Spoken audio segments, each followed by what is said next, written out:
নেককার দিনদার বউ চাইব একজনের কাছে, তিনি কে?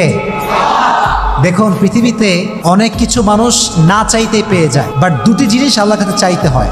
এক, নেক স্ত্রী, দুই হচ্ছে নেক সন্তান। রব্বি হাবলি মিনাস সলিহিন। আল্লাহর কাছে চাইবেন যে তুমি আমাকে ভালো বউ দাও, তুমি আমাকে ভালো স্ত্রী দান করো, তুমি আমাকে নেক সন্তান দান করো। এই দোয়াটা করলে কবুল করবে একজন, আওয়াজ দিয়ে বলে তিনি কে? একবার নবীজি সাহাবা একরামদের মাজলিসে বসে আছেন, যেমন ভাবে আমি আপনাদের সামনে বসে আছি। নবীজির সামনে কয়েকশো সাহাবা বসে আছে। একজন যুবক সাহাবা এসে বলল, ইয়া রাসূলুল্লাহ, ইয়া হাবিবাল্লাহ, মান তুহিব্বু আকসার, who do you love most? নবী হে, আপনি সবচেয়ে বেশি কাকে ভালোবাসেন? আরব বিশ্বে তখন বউকে ভালোবাসা এক কাপুরুষতা মনে করা হতো। যে বউকে ভালোবাসা তাকে বলা হতো কাপুরুষ।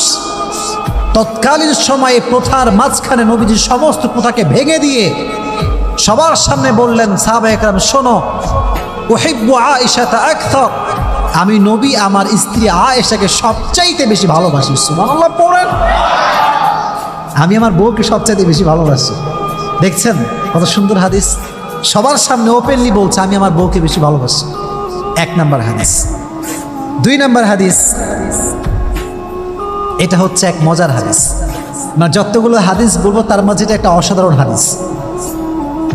দেখেন, আমাদের হুজুররা যারা আমরা আছি, আমরা বড় খ্যাত বোঝেন, ব্যাকডেটেড, আনস্মার্ট, কি যে বোঝে না তাও বোঝে না, তাও যে বোঝে না তাও বোঝে না। আমাদের অবস্থা হচ্ছে এইরকম। এই যে আমরা হুজুররা যারা একটু স্মার্ট হয়ে চলা ট্রাই করি, আমরা যারা একটু যুবকদের সঙ্গে তাল মিলিয়ে চলি, যুবকদেরকে মোটিভেট করি, আমাদেরকে নিয়েও ফেসবুকে, অনলাইনে, ইউটিউবে মারামারি আছে না নাই? ট্রলের কোনো শেষ নাই।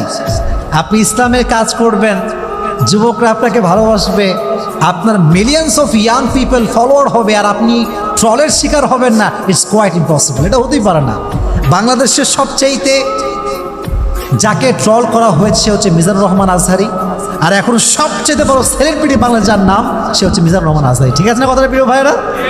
ট্রল করে কোনো লাভ হয় না। তো দেখেন, যেটা বলছিলাম, স্মার্ট হতে হবে, রোমান্টিক হতে হবে।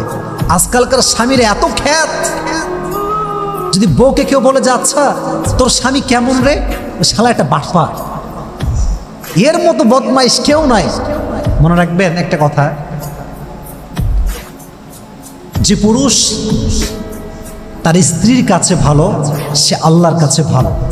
যে পুরুষ তার স্ত্রীর কাছে ভালো, সে তার নবীজির খাঁটি উম্মত হয়ে যাবে।